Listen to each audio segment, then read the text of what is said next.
Welcome to the first episode of our podcast, Driving Eco Sustainability.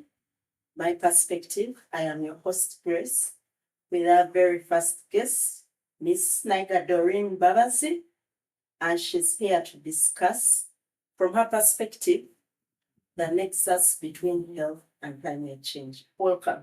Thank you, Grace, for having me. It's a pleasure. Great meeting you. Can you please tell us more about yourself and what you do? Hey, listeners, my name is Naiga Doreen. I am from Uganda. I put on to heights first as an African Union Bingwa under the auspices of Africa's Centers for Disease Control and Prevention. My second hat is I am a member of the European Union Youth Sounding Board of Uganda, a platform where I amplify young people's voices to the EU delegation in Uganda. That's great. So we are going to get straight into it. You have mentioned that you work with AU Bingwa Initiative, and you're also a member of the EU Youth Sounding Board. Climate change and health. Every century has its own challenge in terms of public health, and the 21st century is defined by the challenges brought about by climate change. From the perspective of the former Director General of the World Health Organization. From your perspective, firstly, do you agree? And secondly, how has your perspective been shaped by your journey through your work with AU Bingwa Initiative and your experiences in your day-to-day life? I do agree with the question, and this is founded on the fact that in the 21st century, climate change is the single biggest threat to public health, not only in Africa but across the world. And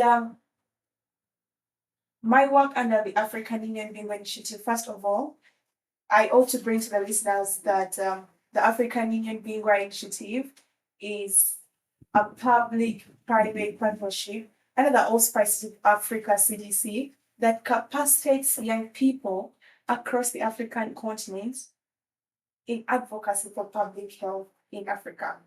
And my journey in driving the nexus between climate change and health was founded with my interactions in the health space in seeing first from that climate change was affecting health with altered weather patterns, with increase in diseases. And this was able to bring to my understanding that there is more to be done and there is more that we as young people in Africa can do in driving this nexus forward. And that's the key point that was able to kickstart my interest in driving the nexus, because we cannot have conversations about sustainability. We cannot have conversations about Agenda 2063 without having conversations on the health. Climate change and health cannot be divorced from each other. And when it comes to the African continent, our health systems are already vulnerable. And climate change only worsens the situation that we are in. From the perspective of sustainability, one of the best ways that has been fronted in tackling climate change is collaboration, partnership, citizens and their countries, between nations to work together to deal with the negative effects of climate change. Sustainable Development Goal 3 is founded on the basis of the need to achieve good health and well-being of citizens worldwide. And one of the issues that have been underscored as part of the goals is the need to reduce the negative effects arising from pollution and contamination of our air, water, and soil. In your view, how much do you think environmental destruction contributes to health risks and emergencies within our communities? Picture a community, an environment where we are having deforestation, where we are having pollution. What is this going to cause? Because with deforestation, that's going to mean that there is less carbon dioxide that is released in the atmosphere. With pollution, that is air pollution, plastic pollution, and the part of plastic pollution, its effects are far much fetched to the farmers in the rural areas who are able to plant crops, to the fishermen whose sustainability is from fishing, and even down to us, the last consumers on the food chain. If I'm to break down that cycle in that to the agriculturalists, how does this affect them? With the pollution that happens in the atmosphere, both air and land pollution, the microplastics that are absorbed into the soil is going to change the soil structure. And this is going to affect their production levels. This is going to affect the food system, leading to food insecurity. And at the end goal of it, if it doesn't lead all this, we, the consumers on the end of the food chain, are going to be able to consume this. So you're seeing a rise in diseases that actually we did not have before because of the food we consume. And if I'm to now going back to water pollution, the rise in water in vector diseases, we're going to see, we have seen with the environmental destruction, we are seeing flooding. What is flooding leading to? It's leading to death. It's leading to migration. It is and its diverse effects. Because communities that were once placed together are going to move to another environment. This means that it's going to change the entire cycle. And that's why I see effects of climate change on mental health, on sexual reproductive health. So the effects of climate change, we cannot quantify them, the indirect effects of climate change. But the direct effects, the World Health Organization has been particular and specific that between the year 2020 and 2030, we're going to have an increase to over 250 deaths. And these are just not numbers. They are people's lives that we are talking about. But even furthermore, in the financial aspects, due to climate change, we're going to see an increase in the budgets that have to be passed, where we're going to see between $2 billion to $4 billion being pulled because now we need to adapt and mitigate to the effects of climate change. So the indirect effect of environmental destruction are what we cannot quantify without the statistics. Yes, we are exposed to the negative effects right now. Yes. It accumulates over a number of years. Perhaps in future we are going to experience these diseases, probably from pollution. Someone interfaces with the pollution of air, maybe arising from living in a congested area, not habitable, especially when it comes to slums, because people are working within limited space. But because of the cumulative exposure, someone is going to experience the negative effects in future. So we project further and plan ahead. We plan ahead in time so that we can deal with it not only now, but also cater for the future, which of course fits in very well with the discussion around sustainability and having sustainable health structures. Now, from the point of pollution, we understand that pollution also is contributed to due to the energy sources that we utilize. Take an example. People are going to cut down trees to access energy, probably to cook, or probably just to light their spaces within which they live. So as a way of getting the negative effects coming from climate change, how do you think access to clean and affordable energy can contribute in establishing resilient health care services? Now, I want to bring this conversation because I want us to speak about people who are mostly affected, the vulnerable groups of communities. When you go to our rural areas, the people who are most affected by climate change, yet they contribute less to the mother down in the village. That is what describes the global south. Yes. At least on the international, the global south has contributed least to the global negative effects arising from climate change. Yet we are the most vulnerable and the most exposed. That's the right picture in which you've been able to paint it, Grace.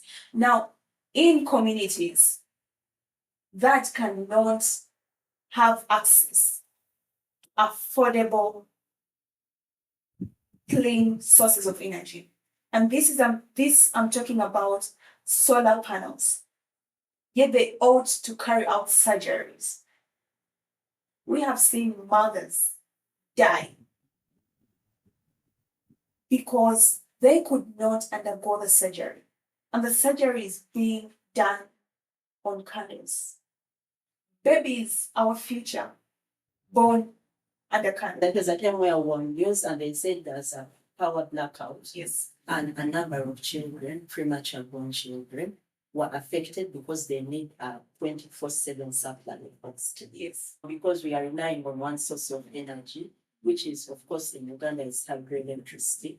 Now it goes on, and children, premature born children who need specially scale 24/7 access to oxygen ended up being affected by this. Exactly. And that is the right picture. So if we cannot shift the conversation and even the action towards saying that we can provide solar panels to these hospitals, then we are going to see the same scenarios repeating over and again. Because I cannot, from your conversation, I cannot preempt your submission. But even furthermore, I cannot start saying that that's what we can do only. But then how can we enhance to see that we put renewable sources of energy in these hospitals? Because that's how we're going to be able to build resilient health systems that can be able to adapt to the diverse effects of climate change on health. And in communities, it's if we talk about electricity, some places electricity cannot reach, but a solar panel can be wired on the rooftop of a hospital. And in this way, I can be able to see that more lives can be saved. The global south, sub-Saharan Africa, Uganda, the Horn of Africa, at least we have been known worldwide that we are energy poor. We have limited access to reliable sources of energy to aid us in our day-to-day lives and well-being. We have to understand that most of the health risks that we face, especially in sub-Saharan Africa and Africa in general, right now, which are self-inflicted, arise from our own activities, day-to-day activities. For example, there is rural-urban migration. People are coming into cities, people are coming into Kampala, people are hoping to get a better life. They have to have alternative and affordable sources of accommodation. In the quest for accommodation, we have seen a rise in settlement and reclamation of water catchment areas and forests. We have not to forget that these are the brain sinks that we have to preserve. It's mainly because people need land for settlement and access to energy resources to fund their stay in these cities. And also from the government perspective, this land is needed for infrastructure development. So from your view, how can our climate adaptation strategies strike a balance on the one hand between having clean, healthy, sustainable cities and communities, and on another hand, not forgetting our infrastructure development? Because as any developing country, we still need to develop our infrastructure to enhance access to essential services. I do believe it's no longer a question of striking a balance. Because if we have 70% of the global population residing in urban areas, health it cannot be put on the sideline. It is a priority. Health is the face of urban planning. Because if we do not integrate health into the urban planning structures, then we cannot talk about sustainable cities. If we cannot have green parks, if we cannot have industrial parks, to know that these are settlement areas and these are industrial areas. So to have a health and a sustainable community, they ought to work hand together. And that comes back to the issue of our national planning adapting health into that planning of infrastructure so that we can be able to have sustainability vis-a-vis health. Because if we do not have the planning where health is at the center, that's when you're going to see a rise in waterborne diseases, a rise in cholera. That's why we are going to see flooding. That's where we are going to see during the rainy season, people are swimming towards work. That all comes back to planned infrastructure within the city. Because at the end of it all, we need to have development in urban systems. Yes, sometimes people are surprised that in Kampala, people are actually suffering from cholera, diarrhea, but people are within Kampala. Someone out there would think that in Kampala we are way past that stage. As how can someone be getting cholera, diarrhea? But it comes from the fact that our planning is a bit lacking. While we want to develop our infrastructures, we want to set up buildings, we want to grow our leisure industry, we want to have our public service bodies also strategically located in towns. We want to have our industries also close, but we seem to forget that with all this infrastructure development, we are catering for today, but we haven't catered for what's going to happen in the future. Sometimes people think that the structures we have put up in Kampala, maybe it's an imported ideal from out there. We didn't tailor-make it to integrate our environment, to integrate our communities within. One of the biggest problems in cities, and make no mistake, not only in Uganda, I think even out there during the rainy season, you would see people saying, even New York has flooded. Can you imagine? You think you're only dealing with this in Kampala, but also someone in New York is dealing with this in a first world country. Rather than planning for clean, healthy, sustainable cities and communities, we have also had an issue with integrating early detection signs and risk reduction and management systems within our healthcare services. So how do you think climate action can contribute to dealing with the negative effects of climate change in health? Bearing in mind that one of the cornerstones of dealing with the negative effects of climate change in health is having early detection signs so that disaster like floods can be averted early in time, so that we can forecast what can happen in the future and we plan. Before we go in on how early warning systems can help us in mitigating the negative effects of climate change and health, we ought to understand that even before we talk about mitigation, we need statistics that will help us in the projection. Yes. Where we have limited statistics. We've struggled because we hardly have documented research, development, and statistics to help us respond to the problems we face in this sector. That's perfect. So before we have statistics, before we have how early warning systems can do that, the first question is, do we have statistics? We do not have. And to have early warning systems, we need statistics. So there is an issue of investment into research and development of the statistics. So with early warning systems, it can be able to help us foresee when floods are coming in order to reduce on the deaths that could have come due to the diverse effects of climate change on health. Where we could have seen waterborne diseases due to floods, in this way we can prepare our health systems, our ministries, our health professionals to understand what they're coming with, what they're coming to deal with. And this I could bring back to COVID-19. We did not see it coming. This was something new. But the question that we ought to ponder about were our health systems ready? Where we saw over 200 people admitted in ICU in a day. We did not have that.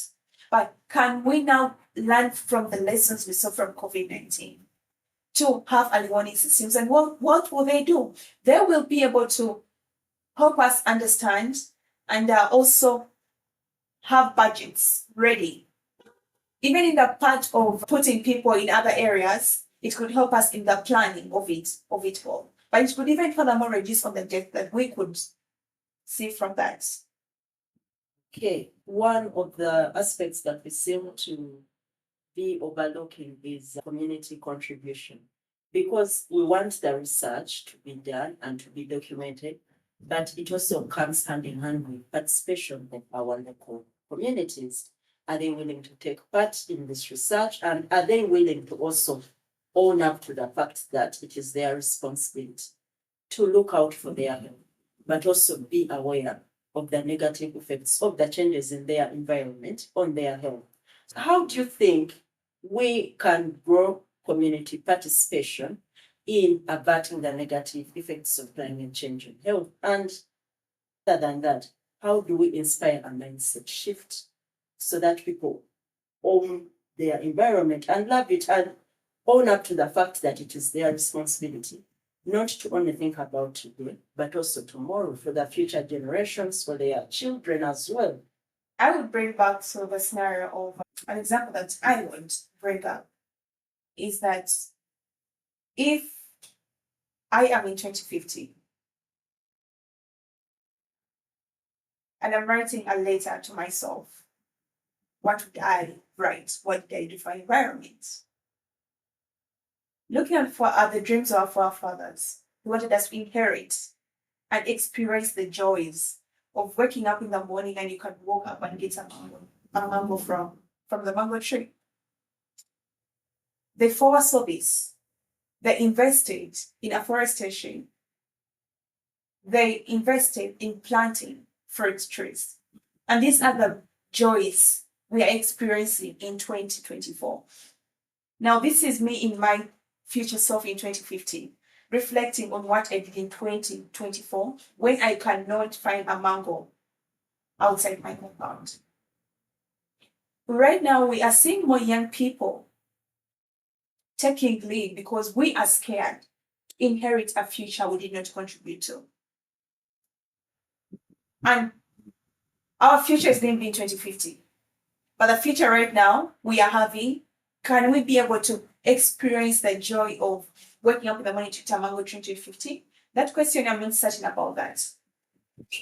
And trying to see a change in climate change, trying to see that we can be able to fight for the little that is left, it comes back from individual responsibility. But even when we do realize it's an individual responsibility, trying to fight and say that we are back to how we were supposed to be, agroforestry, is not going to be an individual responsibility, it's collective efforts. Because you cannot change the world. In the early 2000s, when the millennial goals were being put up, everyone thought the world was going to change in one day, but it hasn't changed and it's the same. But it's because continued efforts from different people, we are seeing progress. Progress may not be overnight. It's work in progress. So we cannot influence change in one day, but it's collective effort and cannot be done on an individual basis, but it is a collective endeavor. And applying this to community level, we cannot have solutions when the communities are not at the center of that, because communities understand their problems better and they understand the solutions to them. Sometimes we may think we need big budgets to be able to solve a problem, but we do not need that. We need community involvement. Drawing back to climate change, when we do create awareness, make people understand that in 20 years from now, your child, we shall be experiencing heat waves, that water bodies may have dried up, or even maybe when we are having water shortages. And that is the future your children are going to inherit. But it all comes back to your individual action, you as an individual. But it's not just about you as an individual, together as a community, because me and you, we can be able to make a bigger difference than me, I could have made. So how can we make communities come on board? first of all, have we tried to create awareness? Because people think conversations around climate change are in high boardroom areas only. Yes. And when I go down to the Wananchi, who is affected by climate change, they do not understand. They think it is an English concept, yet they are affected. So what can we do? First of all, we ought to understand the communities we are coming to talk to and communities where we seek their participation. Let us seek to understand before we are understood. How do you delve into the community?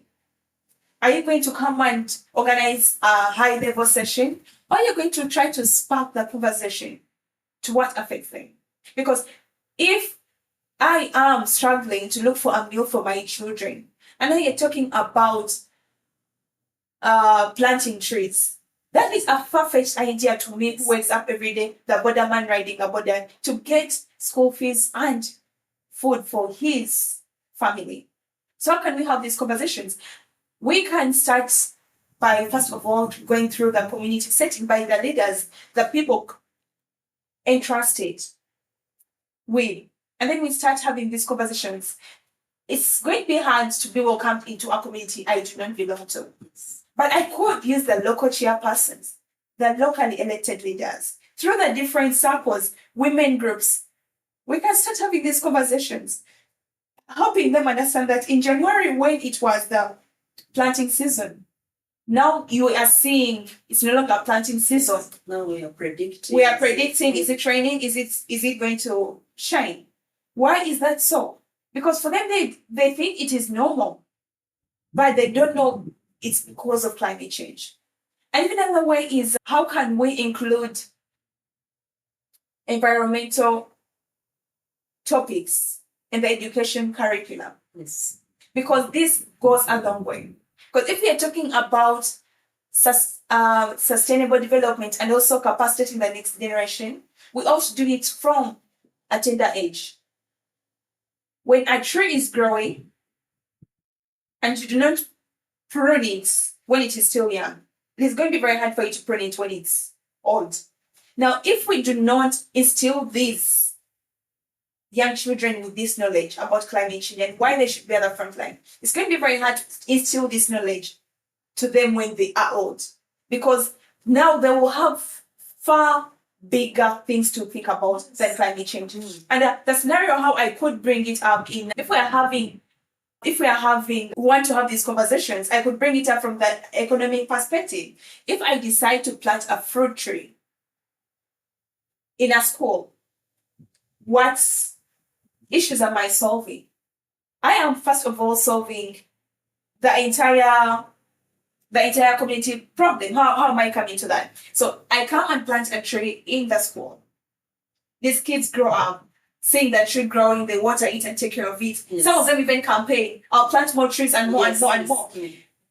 In 2 years' time, when the tree is bearing fruit, and this kid is enjoying this mango, but they do not have the mango at home, he is going to take the mango, share it with his friends, but at the same time, because he loves the fruit, he'll pack the seedling in his bag and he takes it home and he'll shout, "Mommy, mommy, mommy, come and see, I got this mango seedling from the school. Can I please plant it in the garden?" The mom, of course, will be like, "It's okay, just plant it." But then 2 years, it has given fruits. Now they're getting 50 mangoes and they're selling it for income. So this boy has a shoe for Christmas. So he's going to be very curious. So if I got a shoe for Christmas last Christmas, if I plant more trees, in 4 years, I will be so rich. I can buy for my mama a house. I can get something for my dad. I could maybe do something better with my life. So this kid is already having the ecological mindset. He is going to come back to the head teacher, "Can I please get 20 trees so that I can plant?" But kids always want to show to their friends the good work they're doing. Yes. So he'll tell his other friends, "Guys, I was able to plant a tree last year, and in 2 years, I do have a new pair of shoes for Christmas. I bought it out of my own money." he'll be very proud. So he'll carry this happiness to all his friends. And these same friends will be able to use this same strategy to plant trees in their gardens. So now we are seeing a cycle. But apart from the children, the parents are understanding that now that mangoes are bringing in extra source of income for me and my family. So let us plant more. The fathers will now come and join in. Yes. And then now we're going to have an entire village coming up on board. You're going to see them asking people, can you please plant more trees? Timber, can you please plant more pines? And then we're seeing the communities being at the center of it all. But at the same time, when they do realize that mangoes are bringing in more income, that's when you're going to see them follow. So then even trying to see, okay, this is even happening and more and more and more. With increased afforestation, we're going to see rainfall being received in the area. This is going to be able to solve issues about scarcity. So in what way are we solving this? We are creating employment. You are creating sustainability.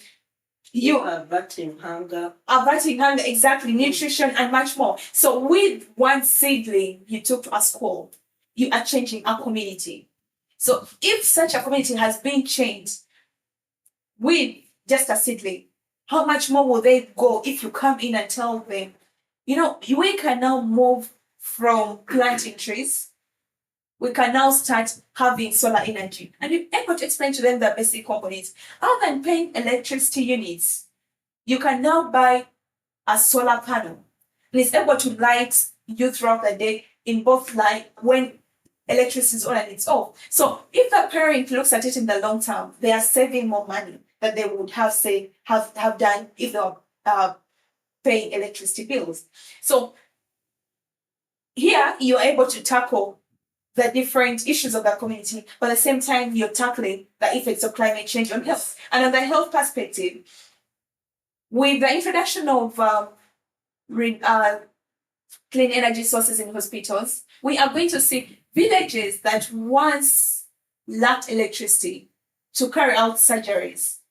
They can now use solar panels to empower themselves, but at the same time, change lives and save lives. Now, that is the picture that I would paint on how we can get that community involved. From the backdrop of community involvement in the fight against climate change, this was one of the cornerstones of the Paris Agreement of 2015. We had the Sustainable Development Goals already in place, and the basis of the Sustainable Development Goals are fostering collaboration and partnerships between communities, individuals, businesses, private citizens, government as well. Now, we realized that while we were dealing with climate change, we shifted the conversation from global warming to climate change. However, from the global perspective, we had the United Nations Framework Convention on Climate Change. It was silent on this entire aspect of health. We only discussed global warming. It's very hot, but we are leaving it at global warming. Then we go to the Kyoto Protocol. We also leave it at that. Still, we are dealing with climate change, but only as an environmental aspect. We get the Sustainable Development Goals, and they are widening the discussion. We have aspects in health, hunger, education, climate action, clean and affordable energy.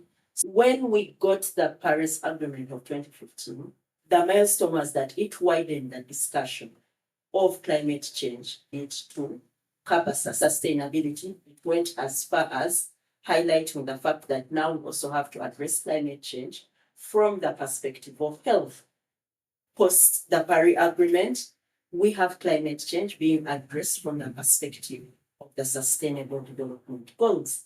At COP28, we had a key milestone, finally had health come to the table as an independent discussion, standing on its own, being discussed at a climate change conference. Share with us, how was it for you who attended the COP28, being at the center, being able to witness this key milestone that resulted into the first ever health day, and also that resulted into the signing of the Declaration on Health, which Uganda also signed? That's was tremendous. And thanks for the historical background on that.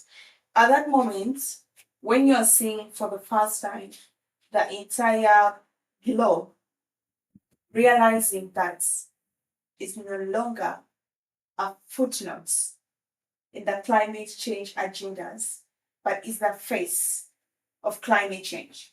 This is a pivotal moment for the different people, the researchers have been doing tremendous work in driving this nexus. Because the previous COPs, as you've been able to say, the World Health Organization has always had pavilions at COP to trying to draw this nexus. But now this commitment by the different governments that, okay, let us have it as a permanent agenda at the different conferences of parties on climate change. This was a historical moment. But it wasn't because it was declared, but because the world was realizing climate change being the single threat to public health. Currently, there are 150 countries that have endorsed the Declaration on Climate Change and Health. And why is this pivotal? It being endorsed by the time at COP, it was 124 countries. It's pivotal in the sense that now the entire global community realizing the nexus and the role climate change plays on people's health, where health is a human right. This is able to bring it down to the governments, realizing how can we have health in our national adaptation plans, but even our future nationally determined contributions. In the declaration, it is able to try to raise commitments of countries on this nexus, but even furthermore, how can we have actionables? How can we have financial principles, which were one of the highlights of the Health Day, the health principles that followed the endorsement of the climate and health financing, where $1 billion was declared by philanthropies, organizations that we want to invest in this, and then we have the principles. So the strength of the declaration is first of all the recognition, historical recognition, the financing principles. Now coming back to the governments, adding health in the national adaptation plans. And currently, Uganda is undergoing the drafting of the health national adaptation plans. So now we are going to have the health conversations all the way from the global agenda to our continental and even the country level. So it means that now the world is recognizing more action is going to be taken. But we are looking for more action than commitments. But this is a first step into COP29, where we're going to see now the different philanthropies, organizations now coming in. How can we be able to receive these finances? But on the other aspects, though this was a tremendous moment, but the financial principles are not able to directly share how will the governments, the people in the vulnerable communities receive this financing. That has always been a challenge, especially African countries, even heading into COP28.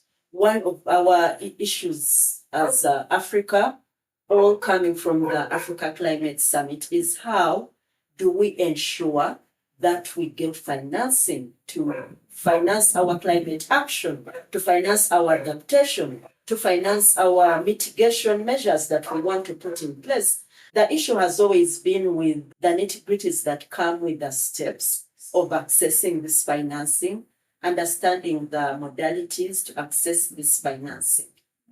That is a big issue, because if you're talking about $1 billion being put into adaptation and mitigation, but then how will the vulnerable communities receive this money? Because if we are going to have that top-bottom approach, the money is needed by vulnerable communities. If we do not have this structure, and we cannot wait for the next COP and now again coming in now to start money for the money.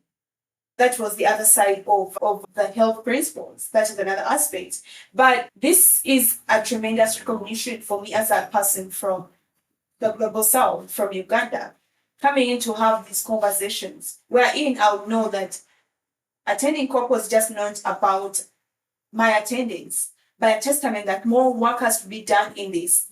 Statistics have to be drawn up so that we can be able to see if climate change is estimated to affect and even lead to 250 deaths between the year of 2020 and 2050.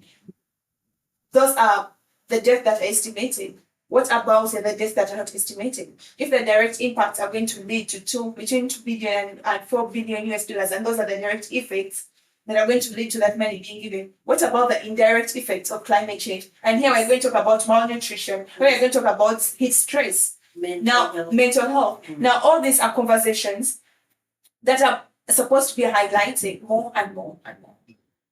Okay.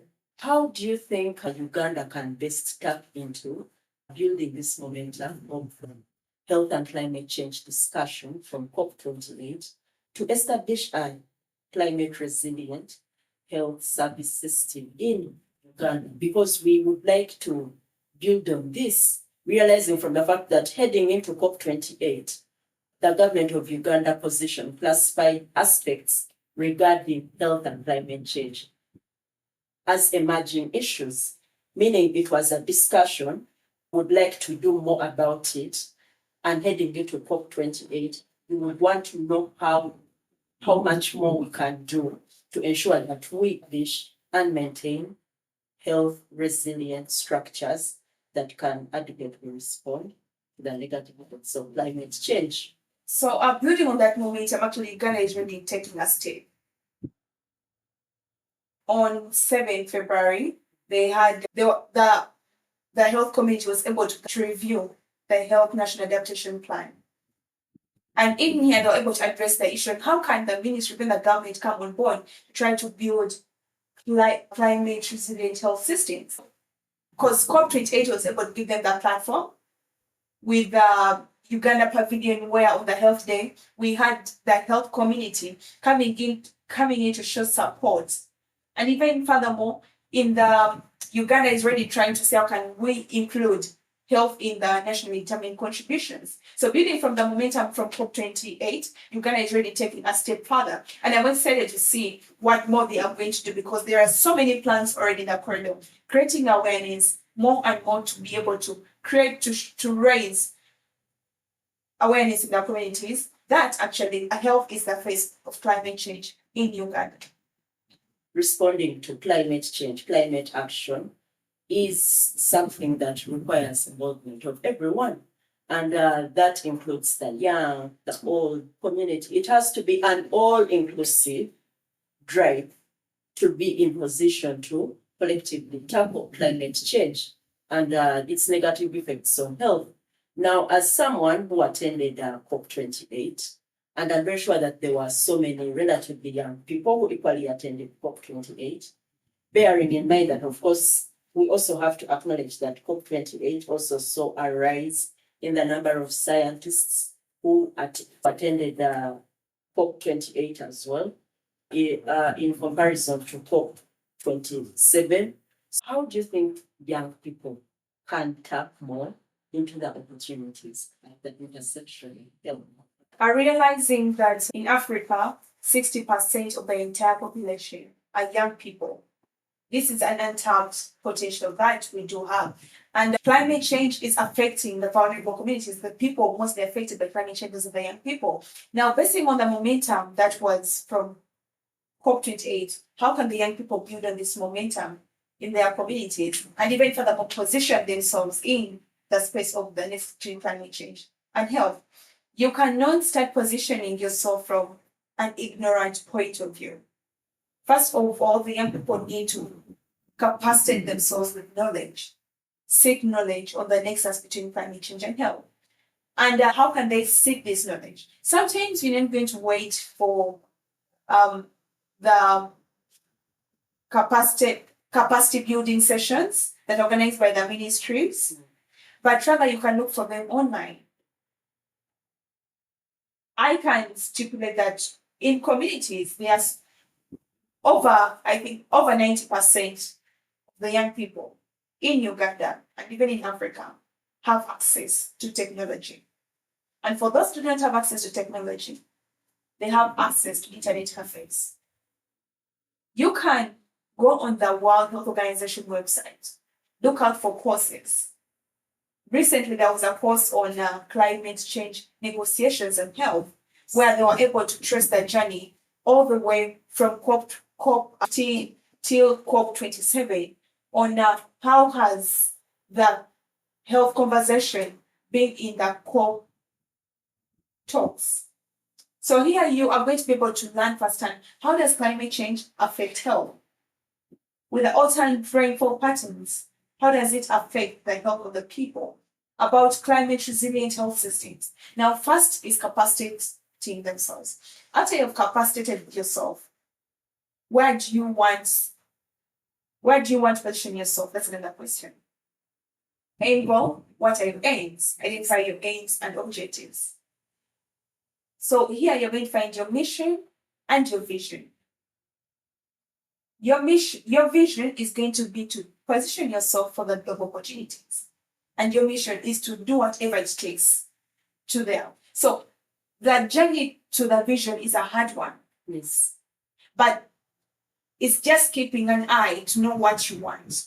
So you are going to apply, sometimes you'll get rejections, yes, but then do not give up. You know, it's like if you strike a ball on the wall, one day the wall will break.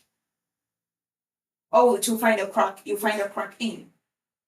So look up for the opportunities online, apply for what you can, fellowships. So the momentum you build up from the capacity building sessions online, you're going to use the certificates and build your work. But even at the same time, you need to start building your online presence, because we have become a digital century. People are going to identify you from your work online. They're going to ask you to do work for them. Online, can I please have a look at your LinkedIn, your social media? What are you using your social media to position yourself for what you want? What do you like? What are your likes? What do you tweet about? So you need to be intentional with what you would want the people at the end or the receiving end to be able to see and show you work. Because it is your work, let the world know. So build your social media presence, identify your vision. And it's a step at a time. Sometimes you'll get hard, but learn, never stop moving. But with the COP29 coming up, there are opportunities that are coming up in the health space. There are multitudes of opportunities calling for young people, attend conferences, participate in events in the build up to capacity and knowledge. It's but like on that point of attending conferences, you need to attend with an aim, with a goal in mind. Are you going to come attend and do nothing? Or you are going to attend and speak? Speak your for do the extra work. Volunteer. There are so many. You can ask for speaking opportunity. If it's not given to you, it's okay. Create your own. People will start looking for you. It is hard as young people sometimes, but you just have to keep trying, keep knocking, and the doors shall eventually open. All right, now back to AU Bingwa Initiative. What work and what plans does AU Bingwa Initiative have this year in regards to driving the conversation further regarding the nexus between health and climate change? As a Bingwa having advocated for COVID-19 vaccination, still being the public health space, I cannot underscore the effects of climate change and health. And in this capacity, I am able to speak on this and also drive conversation. How can the young people in Africa have this conversation? How can we use our platforms to reach out to communities, to make them aware, even amongst our peers, to create the awareness on the nexus between climate change and health? And reflecting on the recommendations from the youth pre-conference at the sidelines of the Conference of Public Health in Africa that took place last year in Lusaka, Zambia, where the young people were able to share and also have a discussion on the nexus between climate change and health. This year, it is my hope that the African Union Bingwa Initiative shall be able to adopt the conversations on the nexus between climate change and health, because we, the young people in Africa, who constitute 60% of the entire population, we are untapped potential, because this nexus, the effects of climate change and health, are going to affect us. But it's just not going to be affecting us, it's going to affect our future. And if we do not take strides to being at the front, to influence change, create awareness, have meaningful conversations with the policymakers, with the different governments on how can we include health in the national adaptation plans. But even furthermore, how can we be meaningfully engaged in this space? Because we need to learn from our leaders on how they were able to overcome some of the challenges, need to be capacitated. So that is my hope for the African Union Bingwa this year, adopt that conversation on the nexus between climate change and health. Finally, but before we do our final question, just is it too early to ask whether you're planning to attend COP29 this year? By the grace of the Lord, I hope, I pray that I shall attend COP29 this year. All right. Finally, just one statement from your perspective. What's your definition of success towards driving eco-sustainability? My definition of success in driving eco-sustainability is to have health integrated in the national planning of cities. Thank you so much. For those who are interested in knowing more about Doreen's work, you can follow her on the various social media platforms, that's LinkedIn, Instagram, and Twitter. She can go ahead and share her social media handles. For anyone interested in checking out the amazing work I have been doing, you can check out my work on LinkedIn at Naiga Doreen, on Instagram, Naiga Doreen, Twitter, which is X now, at Naiga Doreen too. I will be looking forward to connecting with you, having conversation with you, and even furthermore commenting on my work. It's a village that raises a child, so I am part of your village. Thank you.